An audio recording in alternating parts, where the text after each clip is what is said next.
What problems are troubling you? What's frustrating you, bothering you, worrying you? Want solutions? Want answers? Welcome to Here We Come to Save the Day, hosted by David Adelson. This podcast is dedicated to solving everyday and global problems in an uplifting, fun, enjoyable way.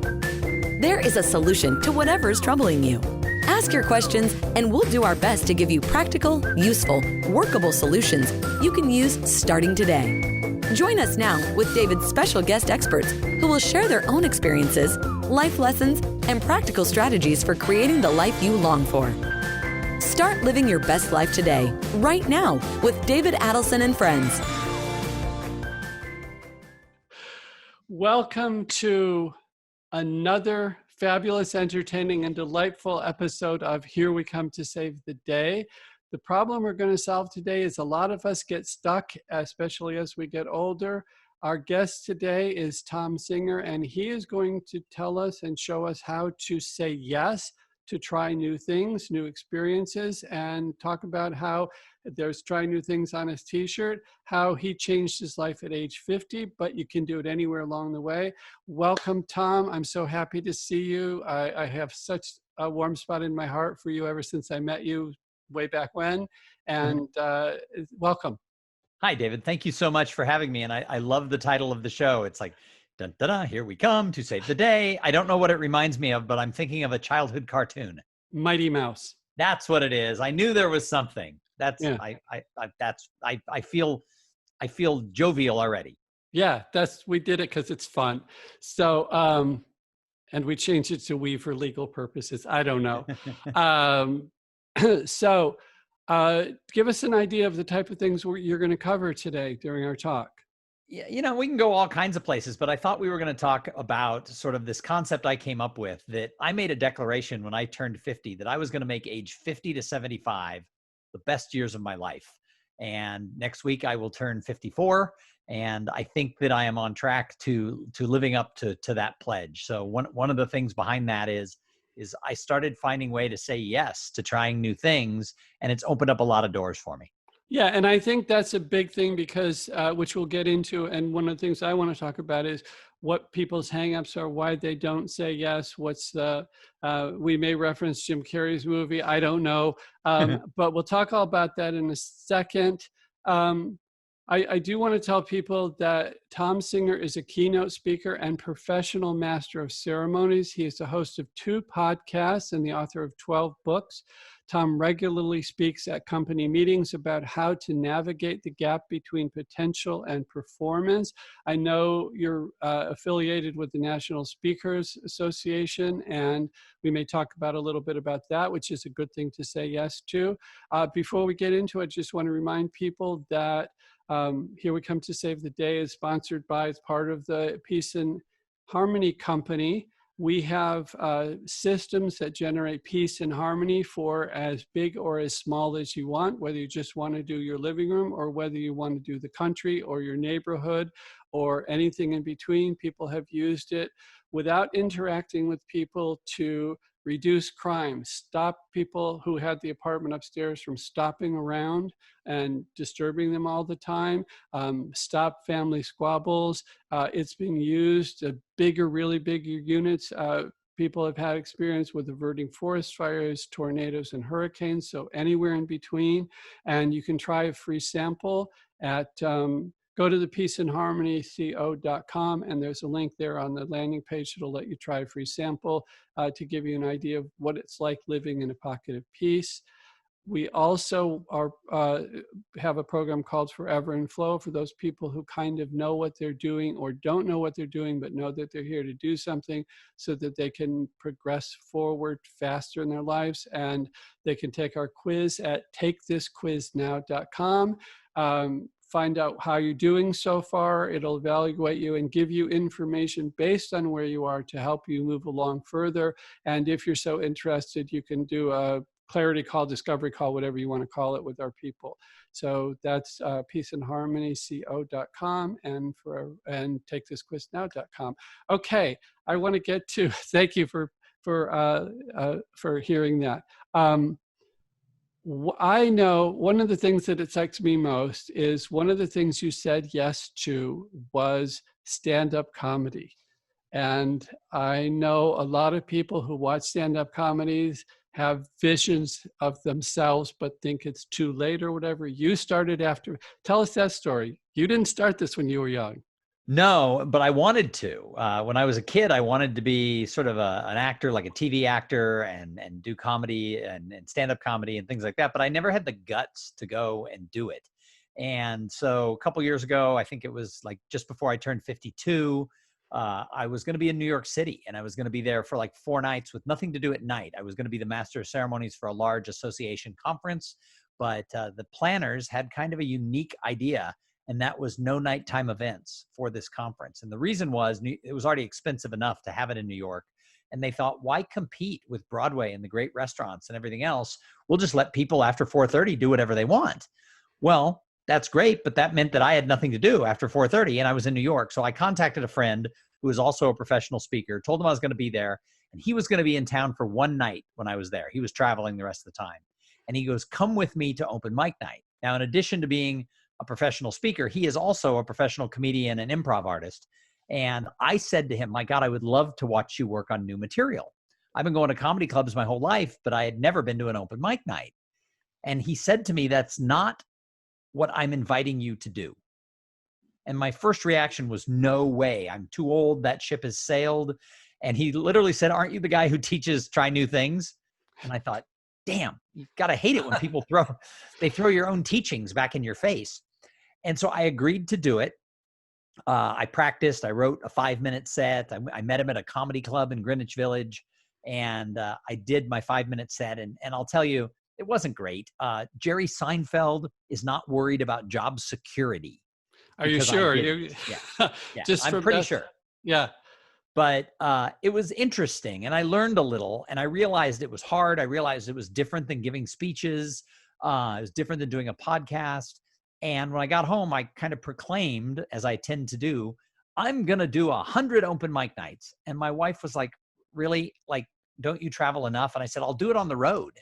And so from then on, when I traveled, every week I would Google open mic night, Kansas City, open mic night, San Diego. And I would try to go to a comedy club. And if I could get chosen that night to go on, I would. And in 2 years, I did 94 open mic nights before the quarantine came. So I've still got about 6 to go. I did a couple of online ones, but they're not the same. It didn't really do it for me. But what it did is it changed my life in a lot of ways. It made me a better speaker. It made me better at my career, allowed me to think on my feet in a different manner. And also I met a whole different crop of people that I maybe would have never been exposed to otherwise. And it opened my eyes to things. You know, it was a different crowd of people, certainly a younger crowd of people. They looked at me like, who brought their dad? And they weren't necessarily like, hey, come having a beer with us, old man. But over time, I made a lot of really interesting and really good friends through doing this. So this is very exciting. Bill Hader, I was watching an interview with him recently, and he never set out to be a comedian or even a stage presence. His whole thing growing up was he wanted to be an engineer working behind the scenes, doing the editing after the event or whatever, and then joined, I don't know what, Groundling, Second City, one of those things, wherever he was. And he had been doing it for a year, and this person came and saw him and was having lunch the next day with Lauren Michaels of Saturday Night Live. And the next thing, then she calls him and says, they want to see you, fly out. He does okay at his audition, but not that great. He has his whole thing. I don't want to get it because it's a great interview and you can look for it online. But his whole thing was that it just kind of organically grew because it wasn't his goal. He had a relaxed attitude. Now, what I'm curious about is, and you kind of brushed past it, you jumped right into the benefits of it, but here you are in your hotel room. Your buddy says, come and do live mic. Now, your job is be in front of people, so you don't have that to overcome, but no nervousness, no, okay, yeah, I guess I have to do it. What was the process, the feelings and the emotions as you went through that to actually stand up? So there was a lot of emotions and I almost crapped my pants doing it, but I had actually called him before I got to New York. So I had like a week or two to prepare for this. And so I went through sort of all of my stuff that gets laughs when I speak, when I'm Okay. doing corporate stuff, or stories from dinner parties that people have chuckled at. So when I met my friend an hour before, he had me go through what I was going to do. And he looked at me and he goes, "This is speech humor. It's not stand up." And he started to explain to me the art of stand up. Well, great. Thank you for doing that 45 minutes now before I go on stage. So he helped me tweak some of those jokes and I left some of them the way they were. And I actually went back and watched, after about 90 of these, I went back and watched the original video and I had learned so much. So yeah, I was really nervous. I was a fish out of water. And yet I somehow knew, because I was 2 years into this whole try new things, I knew that that was the normal feeling for trying something new. I knew it was scary. I knew that it wouldn't kill me. And I knew I had to just sort of push through. One of the first things I did when I proclaimed I was going to, try new things, and over 50, I was just going to say yes to things. I'm scared of heights. One of the first things I did is I jumped off the Stratosphere Hotel in Las Vegas. They have that 108-story outdoor tension jump. It's not a bungee, but you're on a cord and you're outside and you're free falling off the building. And I survived that. And so everything else since then, comedy wasn't as hard as jumping off a 108-story building. And so I already was in sort of the mindset that I knew those feelings of fear and this isn't right for me, or who am I to do this? I knew those just came with it. And so I pushed through. About 6 months into it in Austin, I was at an open mic night and a promoter came up to me and said, "I've been watching you. You're getting good enough. I'll give you 5 minutes in a show and I'll pay you." And as it turns out, he paid me like $10, but I've been paid to be a comic nonetheless. Yeah. And again, preparing to do the show, I had the same fears. I had the same butterflies, the imposter syndrome that I had gone through when I did the first open mic night. So the feelings are there, but that's the whole concept behind this. If you want to make any chunk of your life, it doesn't have to be 50 to 75, but if you want to make any part of your life the best years of your life, you have to get out of your comfort zone, because by definition, a comfort zone is comfortable. So I'm learning even now to have conversation. I mean, in the world we live in right now, I'm learning to have conversations that scare me or that aren't comfortable. And that's just something that I think we all have to do to be better. I think one of my good friends and mentors, Christian Michelson, one of his big things is all fears are fears of feeling. That, again, so there's two places I want to go with this. One is jumping. I also have fear of heights that I deal with not very well. So what is it that makes you decide to go through this? And what is it that keeps you going when the fear grips you? And then also I want to talk a little bit about what happened before you were 50 so that you made that decision at 50. My feeling is how we can help people the most with this topic is get them to learn what to expect, get them to see what the benefits are, and get them to recognize that some of the processes, as you're talking about, oh, this is just the process of getting out of my comfort zone, to learning that that's not necessarily as big a deal as they might think it is. So let's do, okay, go ahead. Oh, I was just gonna answer the first part of that. Is Okay. One of the things that I've learned to do, and I don't know if this is a good trait or a bad trait, I think it annoys the crap out of my wife, is I publicly proclaim things. So I also in the last 4 years have lost 30 pounds, and I had never run a mile from all practical purposes in my life. And my daughter, when I was 49 years old, just pushing towards this 50 mark, asked me to train for a half marathon with her so she would have someone to train with. And I'm like, I've never run before. And, her comment was, I said, I've never run a mile. She goes, if you can run a mile, there's interval training. You can run a marathon. She goes, I only want you to do a half marathon. And I said, yeah, but I've never run a mile. I can't run a mile comfortably. And she asked me, what about like the Presidential Fitness Award in high school? You had to run a mile. And I said, when I was in high school, the presidents didn't care if you could run a mile. That was, it wasn't a thing. So I don't know that I had ever run a mile in my life that I could remember. and I just proclaimed I was going to run a half marathon. Well, then she dropped out of the training. She didn't want to do it anymore, but I had already let everybody know I was going to do it. So I pushed through, and in pushing through, I started to lose weight, and I liked it. And I had to buy new clothes twice. I lost so much weight that I started changing how I ate. For the most part, I'm not a super health food person, but I cleaned up my act, if you will. But it was because I proclaimed to everybody that I was going to run and that I was going to hit my sort of ideal weight and all this. Once you're on the hook, for me, that's sort of a thing that is my motivator. So to answer that question, the way I push through the fear is I just proclaim it. I'm going to do 100 open mic nights. Well, I had no idea what that meant. And now that I'm almost at 100, and I very soon after quarantine ends, I will get there. And I don't think I'll stop at 100, but I've charted it. I've recorded every city, the name of the club, everything that I've done. Because I've proclaimed it, I then have to report back to everybody after I hit number 100.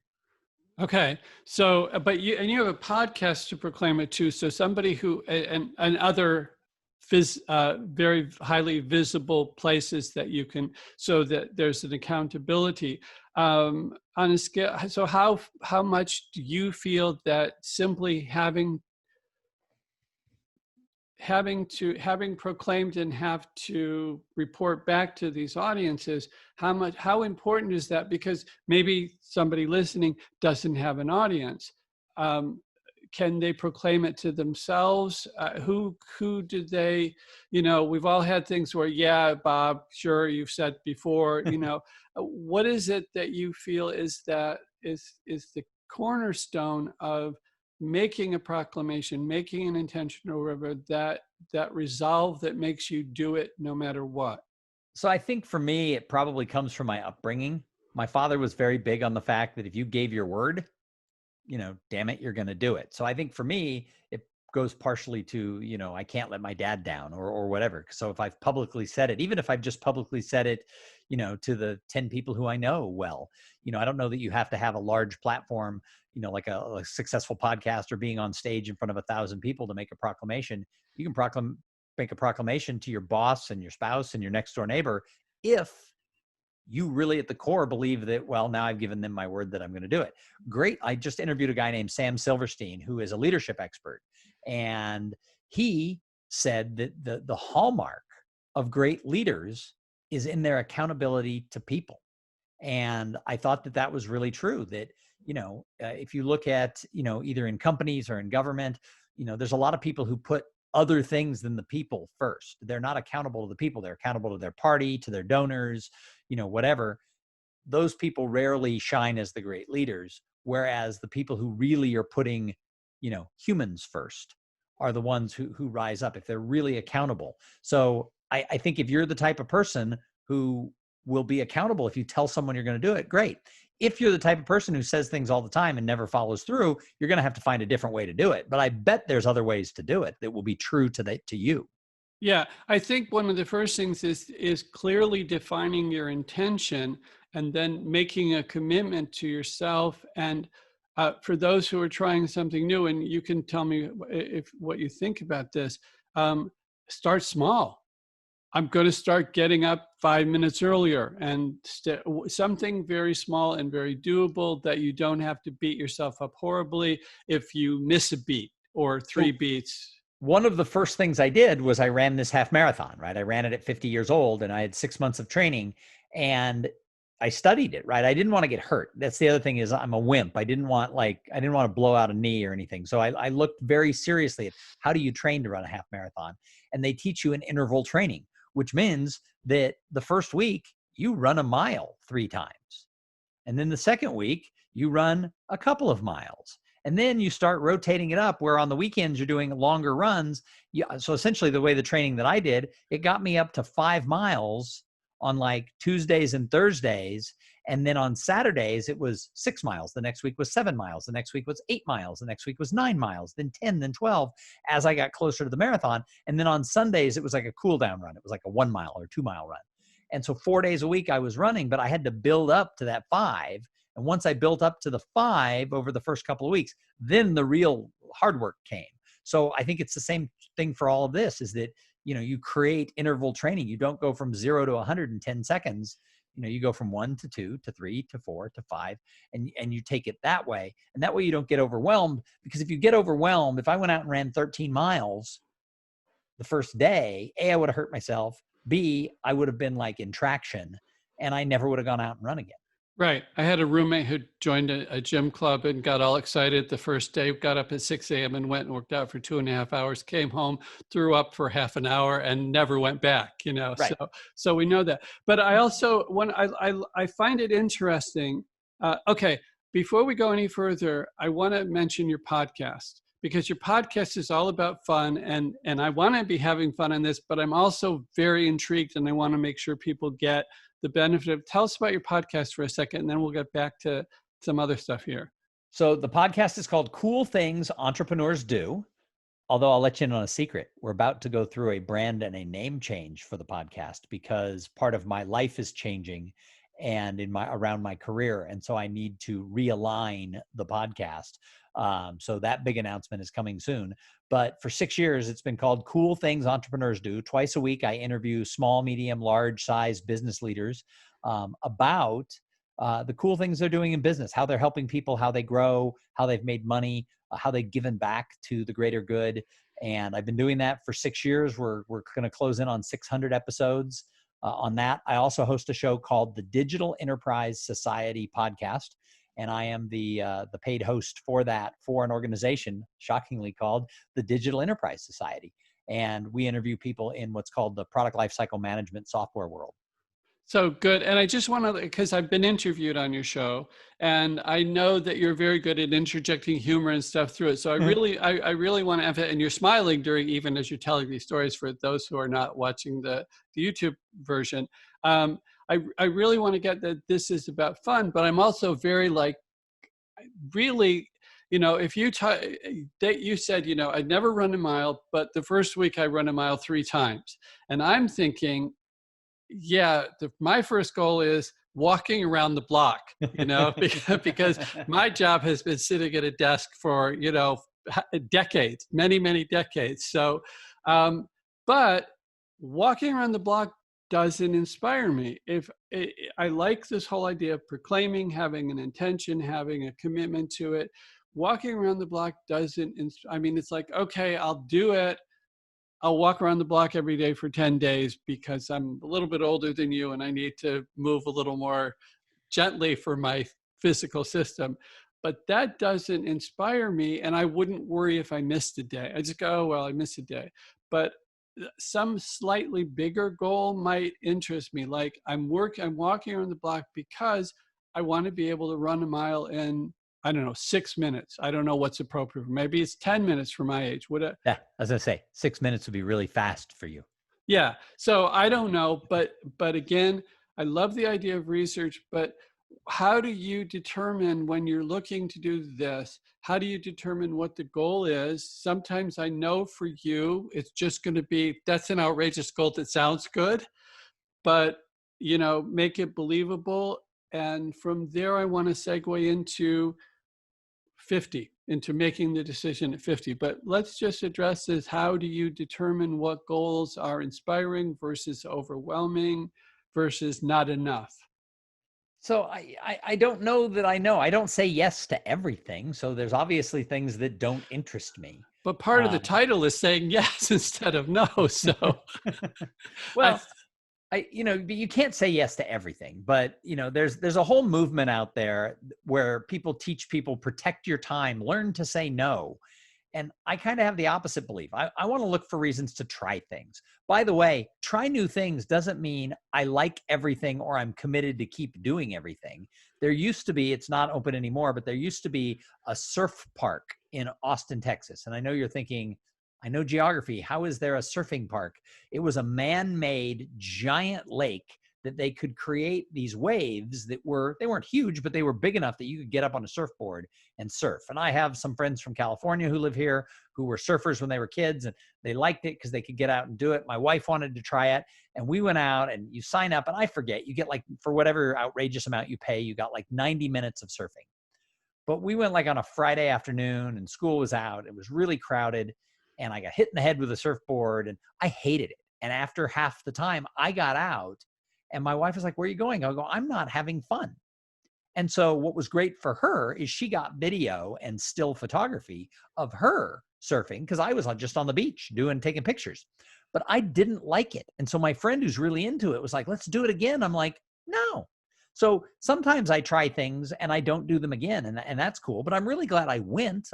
That's the whole part of this whole philosophy is that I got to be willing to try things.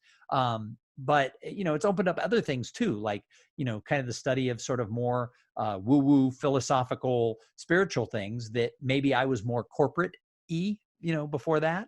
But it, doesn't mean I'm going to shave my head and become a Buddhist monk, but I'm exploring and learning and trying and trying to understand different outlooks of the world. So it doesn't mean you have to do everything that you try. It's just, I'm just trying to explore, but the ones that really kind of inspire me, those are the ones where I make the proclamation of, okay, I'm going to do 100 of these. I didn't say that before the first open mic night. Yeah, I was just going to say after. that.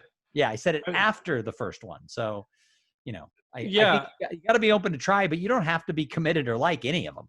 Right. I picked up on that. One thing is that you didn't make the commitment until you tried it. So you didn't make the commitment, okay, I'm going to learn to be a great surfer, before you tried it. Right. You didn't, and again, for the open mic thing. And I think that's part of it too. I think the openness to give it a shot. Now, some people will say, okay, I'll try it. And they're going, and their shields are up and they're hiding behind Captain America and Iron Man and Hulk and whoever, as they're going in. So they're not really, they're going through the motions, but they're not necessarily allowing their system to process it enough to know whether they like it or not. How do you, so when you went to try the surfing, and I know you've tried other things as well, how do you go in this completely innocent, I'm open to see what the experience allows me? I think that just comes back to that proclamation that I'm going to be open to things. And when I'm not, my wife or one of my friends will throw it back in my face. Like the guy who said, aren't you the guy who teaches try new things? It's like, oh yeah. So I have to put myself in that mindset that I can try it and I can swim out of the pool at any time if it's not my thing. But you have to go in with that open mind. You have to be willing to try. And, I try all kinds of foods when I go to restaurants. I try to order things I've never had before. When I go to Starbucks and we've been on quarantine, I've missed Starbucks, and my local Starbucks opened the other day. And I think I got a tear in my eye when I got to go in and order something at Starbucks. And so I ordered my standard Starbucks regular drink that I've had for years. I had a grande non-fat vanilla latte, and I drink those every day, just about. However, on Mondays, when I go to Starbucks, going back 3 months, on Mondays, when I would get to the front of the line, I would look at the barista and they would say, welcome to Starbucks. What can I get for you? I would say, oh, it's Monday. Monday is Barista's Choice Day. And they would look at me like, whatever do you mean? And I go, it's Barista's Choice Day. On Monday, you pick the drink. And I've literally had people who work at Starbucks look at me and go, oh, our store hasn't got that memo yet.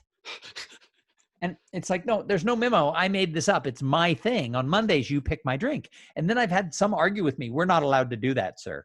Actually, you are allowed to do it because I'm giving you the permission. And then I tell them I want you to pick a drink that's not on the menu. I want something from the secret menu. And then they often look at me like, oh, he knows of the secret menu.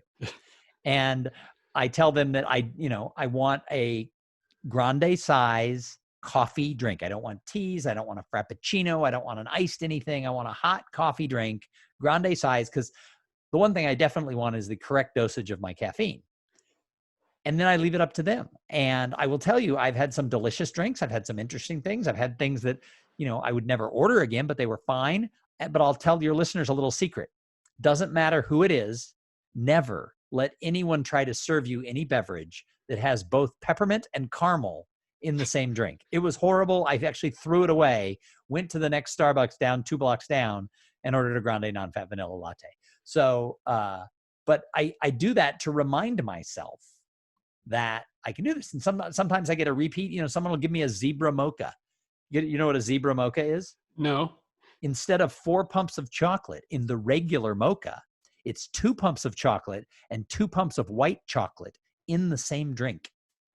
It's a candy bar in a cup. I mean, the calories alone would put my 30 pounds back on. But that's one that I get served a lot. And I don't tell them, oh, I've had that before. I go, ooh, tell me about the zebra mocha. And I let them share the experience with me. And then I go drink this delicious sugar-filled, drink that shouldn't be had by anybody over 15 years old. It's so sweet, but it's really good. But sometimes they give me, they gave me things called a flat white. And it's got like this hint of sweet. There's not a lot of calories in it. It's the way they do the milk, I think, or something. It's a different frothing process, but I like that when they give me something like that. And so I do that to remind myself that, I can try, even at $5 a cup of coffee, I can try something new.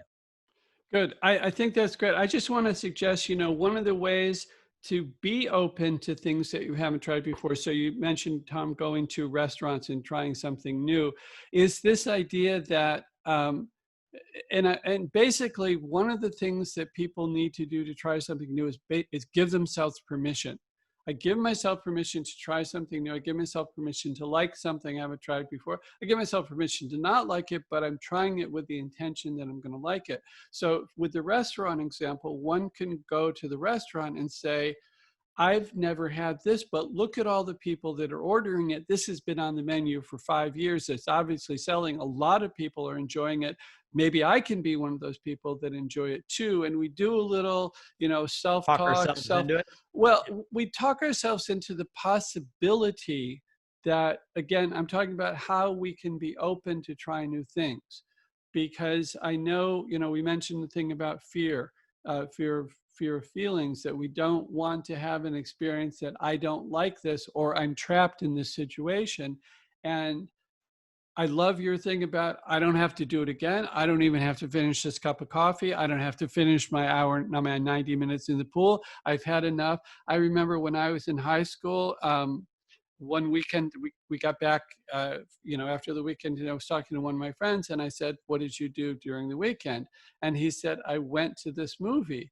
And that was like, wait a minute, you can go to a movie alone? I had no idea you could do that. And then he said, and it was so bad, I walked out. And I said, wait a minute, you can pay the full price and not sit through the movie? My wife and I walked out of a Broadway play because it was dumb.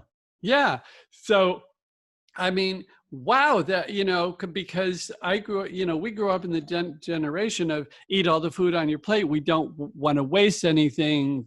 People are starving in some part of the world, as if our eating stuff is somehow going to help them. Now we have this obesity epidemic, but this idea of, if you pay to see the movie, you have to see the movie. And I love, we walked out, with this trying something new, you also have permission to stop when it doesn't serve you.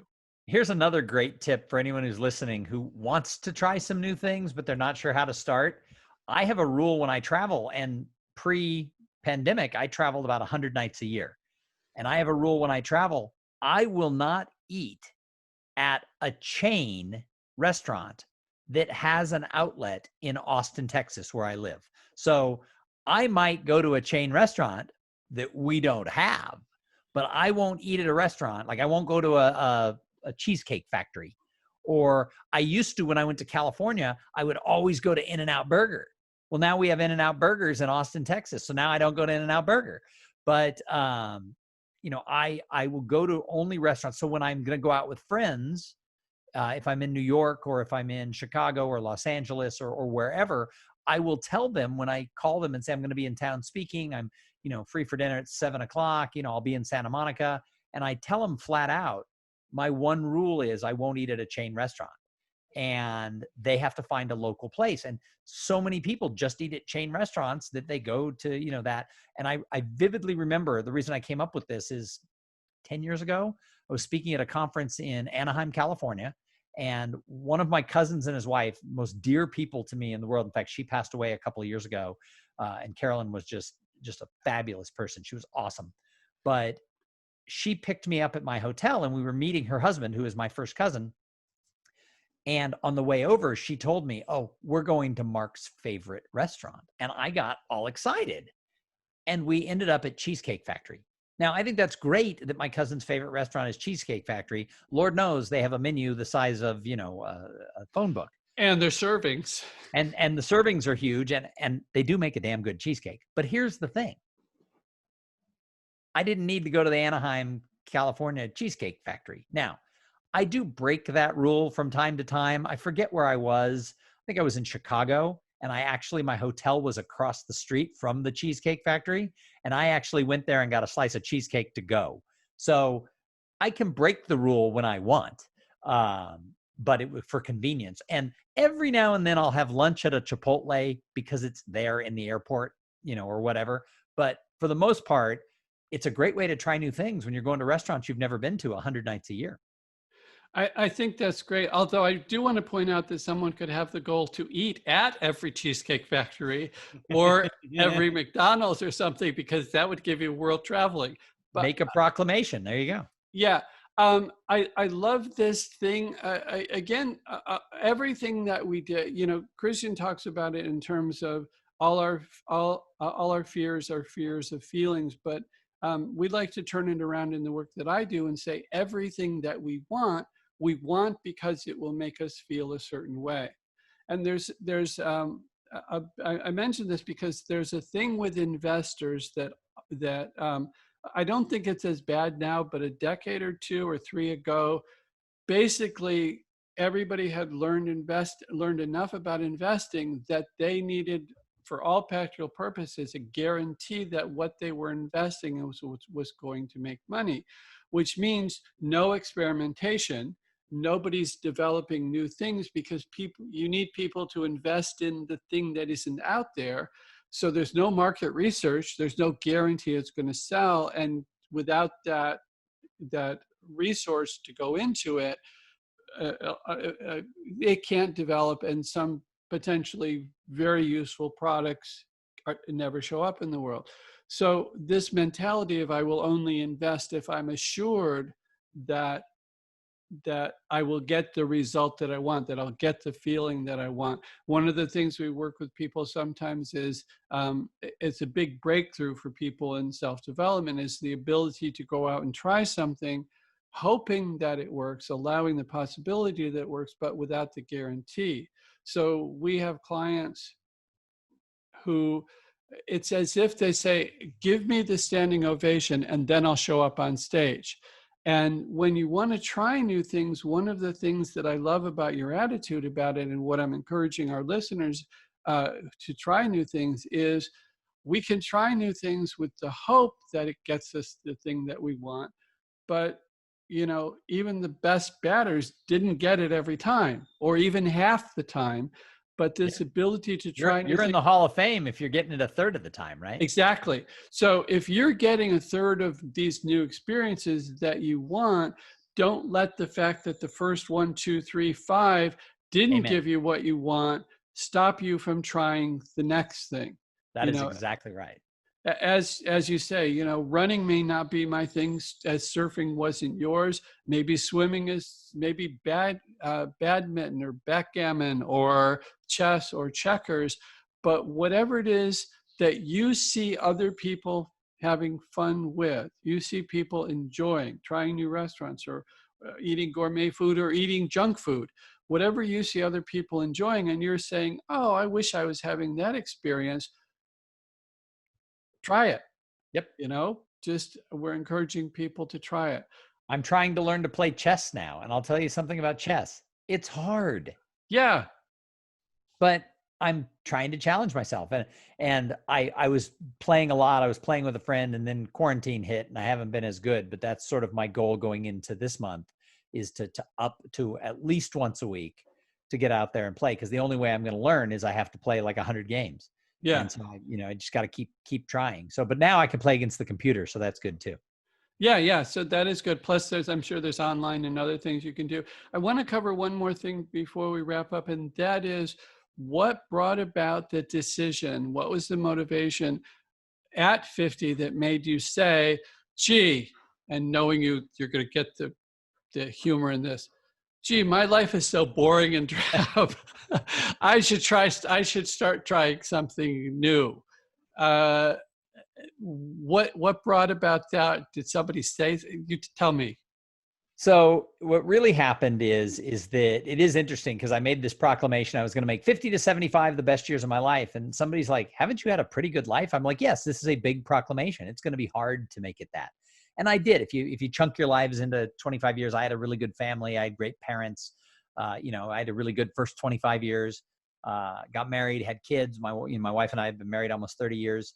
My daughter said, what about that chunk? And I said, that was hard. Raising kids is, you're not the focus. It's hard. And so it wasn't that anything was bad that made that decision, but I came to the realization somewhere just before I turned 50, there was, I'm still friends with a lot of my high school friends. So everybody was turning 50 at the same time because we're all the same age. And a lot of people were nervous. A lot of people were worried. Nobody lost a few years in there? No, it was shocking though. Like the ones who had like late birthdays were like, ha, ha, ha, ha, ha. And then, they caught up a few months later. But the thing was that as I was looking at this, I came to the realization that while I had been successful and I'd had good jobs and nice career and things like that, I realized that I never said yes to things unless I believed I was going to be good at them.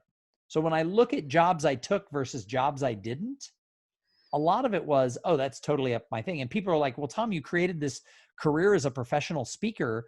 That was hard.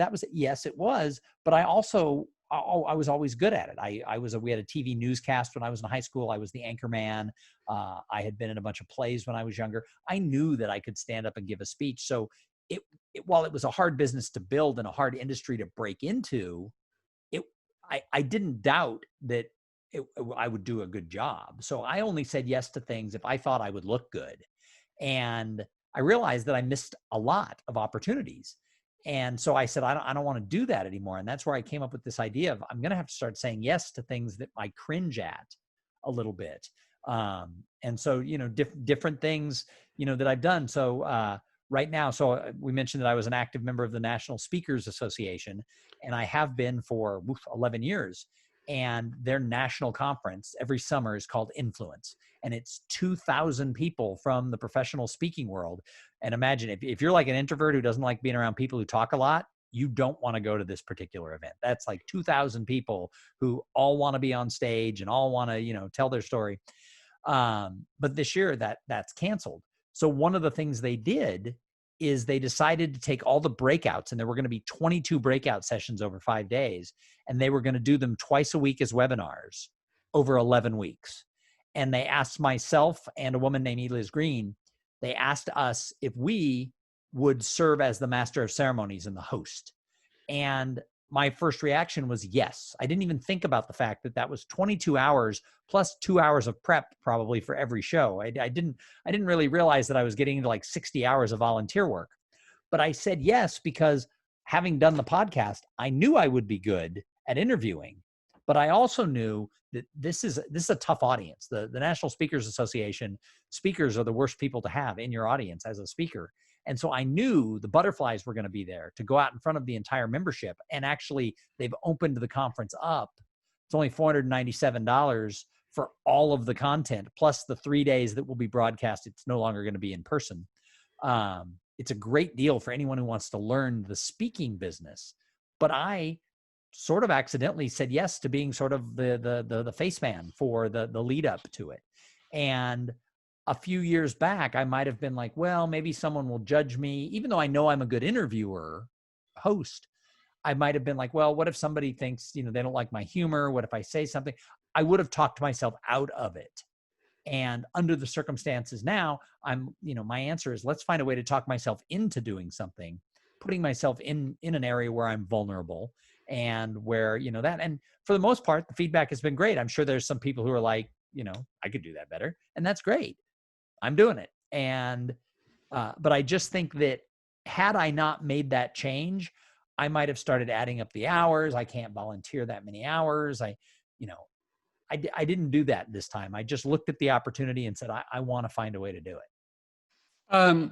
Several points I like about that is that you mentioned that someone might judge me. And again, fear feelings. How will I feel if someone judges me for what I'm doing? But I have one friend who, for a lot of things, somebody will say, his response is, well, let's just say yes and see what happens. And Yep. See what That was happens exactly what I did when they asked me to co-host Influence 2020, at least the breakout session portion of it over the 11 weeks leading up to the conference. It was, let's say yes and see what happens. That's exactly what I said. Yeah. And I think that gives people the freedom, because we hope for the best when we do things. But if we allow that my happiness is more important to me than what you think about what I do, if we could separate ourselves, so much of our identity is wrapped up in community, but what people don't realize is that when we say yes and stand up and try something new, and maybe we fall flat on our face, and maybe there's somebody who says, see, I knew you couldn't do it and you're a jerk, but I guarantee you that for every one person like that, there's 5 people who are going, wow, maybe I could stand up as well. Maybe I could say yes. Maybe I could try something new. So I want to encourage people, if you're feeling to try something new, try it. And I want to sum up. I'll give you a chance to wrap up on your side, Thom. But one of the things that I love is the proclamation ahead of time. I have a friend who, when she was given a CD, an album, this was, I don't know, 10, 20 years ago, by a particular artist who she liked, when she got it, she said, I've already decided to like every song. And I thought, most of us don't even evaluate a day until years later, unless it's a bad day, and we'll throw that evaluation on really easy. But how many of us get up and say, today is going to be the best day so far. Today I'm going to laugh 15 times. Today I'm going to do something nice for someone that makes me feel good. Today I'm going to do something not selfishly, but to nourish my soul, not my ego. And I'm going to do something that deeply nourishes me. We don't make proclamations ahead of time, which include the potential outcome that we like. So I love this. This next 25 years is going to be the best 25 years. And then whatever happens, happens. But we look at it with that angle. When you do things like the surfing thing that didn't work out, you don't go, well, that doesn't count, so now I'm not going to get my 25 years. You go, great, you find the positive in it. I tried something new. My wife got some great videos and things. You move it ahead in a positive light instead of burying it or cringing about it or whatever. I'm going to end with this story, but I'm going to let you finish one thing. In college, in the dining room, 200 people in the dining room, faculty, and I was eating there, the staff are eating there, and all the students are eating there. And it's a, it's a room that holds that people, but not a lot of extra room. And in the middle of this really loud thing going on one day, somebody drops their tray and it shatters, and there's instant silence as what happens. And I know what my reaction would have been, to crawl back under my bed in my dorm and not show up for 3 weeks, hoping everybody would forget about it and expecting it to be written up in the yearbook. The guy who did it was himself someone who just loved having fun. And whenever there was a talent night, he was always up there doing something outrageous. And as soon as there was silence, he just threw up his hands and said, that's right, and he named his name, I dropped my tray and I'm so embarrassed. And he just completely hammed it up for way longer than was appropriate. And everybody just started ignoring him and going back. But just owning that, yeah, that didn't work out, Right. Oh, well, that didn't work out, as opposed to, oh, that didn't work out, and therefore, and then we start labeling ourselves and people, hey, it's the situation when you trip it on walking down the sidewalk and you believe that the hundreds in New York City, you believe that the thousands of people who can see you are all invested in worrying about you and creating an opinion about you, when in fact there's that painting by Bruegel, I don't know if you know it, called The Fall of Icarus.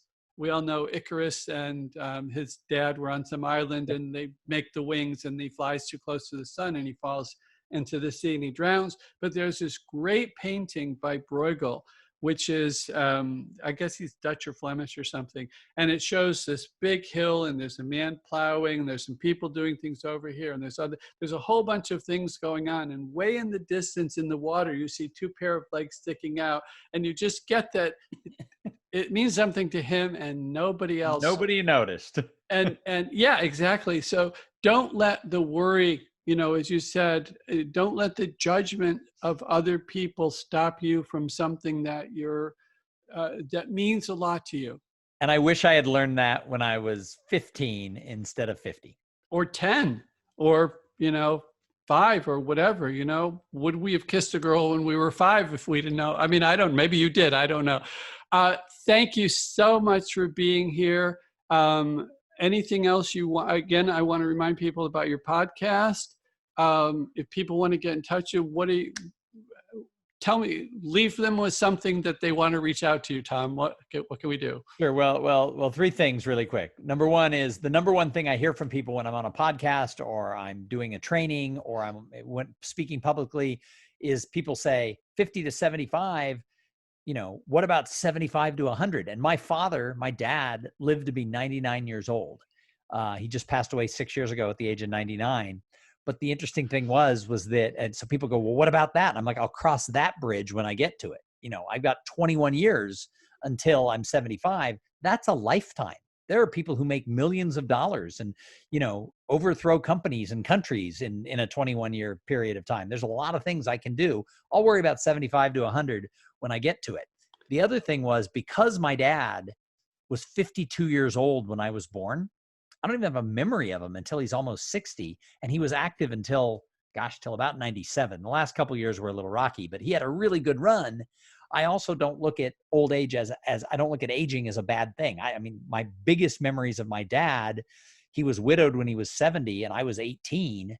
And my biggest memories of him are he and I took a trip to Asia together after my mom died when I was 18 and he was 70. And he was 70 and we were traveling, we did like a 4-week vacation together around Southeast Asia. So when I look at, what you can do as you get older, it doesn't even faze me on that thing. So that's kind of my 2 cents about it is I'm just living for this quartile for the time being. If people want to find me, the best way to find me is thomsinger.com. That's THOMSINGER.com. There's information about everything I do sort of there. My podcast lives there, etc. And then I mentioned it, so I'm going to give it a little plug.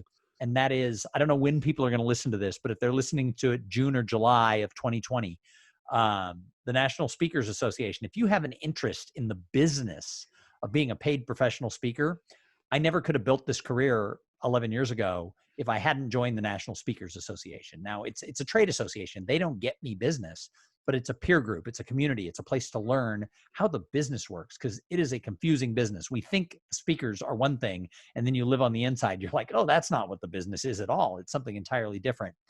Their summer conference, Influence, is $497 for all of this content that they're putting out there, where if you went to the conference, there'd be 22 breakouts, but you could only go to like 5 of them because you'd have to pick between the ones you wanted to go to. They're every Monday and Thursday. They're an hour long every day. They're a little bit different. We change up, the co-host and I change up the format. And then the 3 days that the conference was scheduled, the 1st, 2nd, and 3rd of August, they're going to actually broadcast other content and have some social and fun things going on during that time. And I talk to people all the time in the podcast world who say, how do you become a professional speaker? Well, never could you have access, because to go to the conference would cost you, by the time you did your hotel and airfare, $3,000-$4,000, costs $1,000 to go, everything else. It's $497 for just all this online content. And with the exception that you have to put up with me being the co-host of the breakouts in June and July, it's actually really, really good stuff. So I want to plug that. You can find that information. Same price for members and non-members at influence2020.com. I think that's the website. So that's all I got for you. Go try new things. Yeah. And again, just to bring this around full circle, just as you said, the speakers thing, and I know that's not what this is about, but I know for a lot of people who have been introverted that Toastmasters has helped them a lot.